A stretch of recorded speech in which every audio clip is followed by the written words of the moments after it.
I wanted to start a series of videos about people that have inspired me, mostly in strange and unique ways. So, this will be the first one in the series, so hang on and we'll get right into it. So, to start this one, I'm going to give you a brief synopsis of my background. Um, all the way through grade school and middle school, I was picked on, beat up, made fun of. I guess that about sums it up. So we moved before high school started. So I started a brand new high school. Um, New people that I lived near. I didn't know anybody in my neighborhood. I didn't know anybody at school. Matter of fact, the first time I ever stepped foot into my high school was the day I got off the bus on the first day. So obviously, I didn't know anybody. I didn't have any friends. It was a bit of a strange time. It was a little bit difficult. But right away, I met this kid named Jern. And yeah, it's a different name.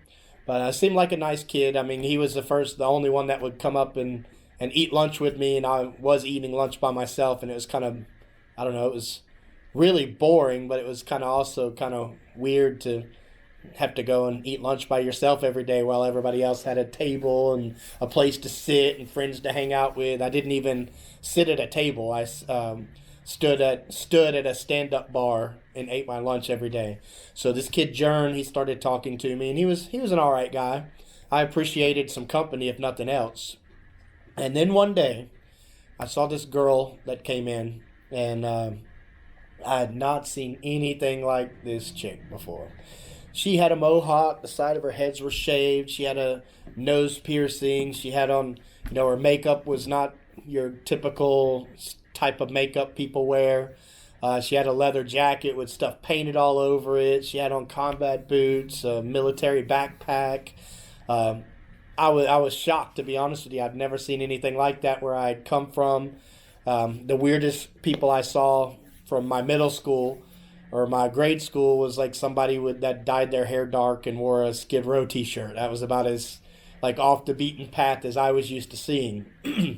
So obviously I was taken by this young girl and wanted to know more.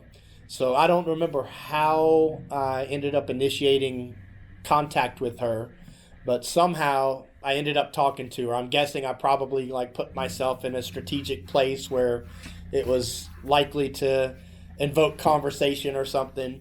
So I started talking to her, and she was super, super cool, down to earth. Not really what you would expect for somebody that looks so outcast.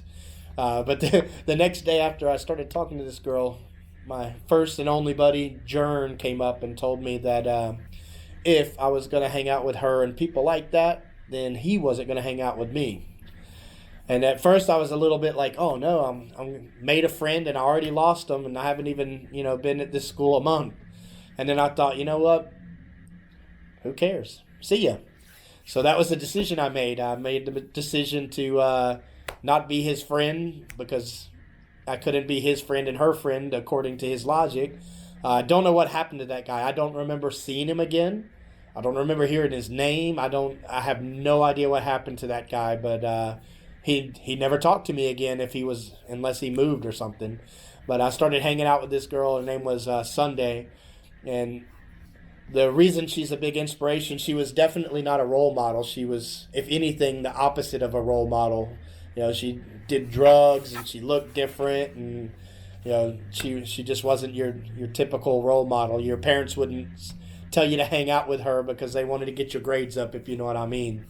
But she taught me one thing that I was struggling with because I had always struggled with trying to fit in.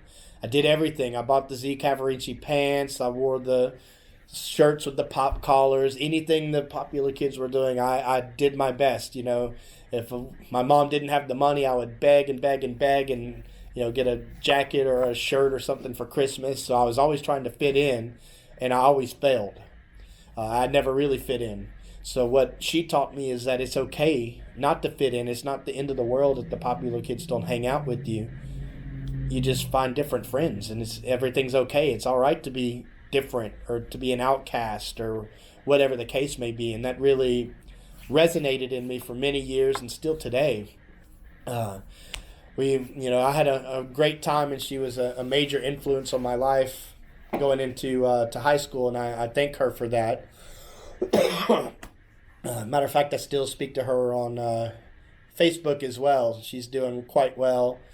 Um, but just a very strange and unique person that was really awesome, that changed my life through strange and unique methods just by being different and strange. She helped me be different and realize that I didn't have to fit in. I didn't have to follow the trends, and I could just be myself, whoever that was. And I could invent my own self, which I later did in high school. But Sunday Hatcher, I always thank you. You've done a lot for me in my life, though probably by accident. But that's awesome. You've influenced me and you've helped me, and I thank you greatly for it. And I'm glad you're alive and doing well. There was rumors. Another person that lived close to me, they claimed to have been Sunday's.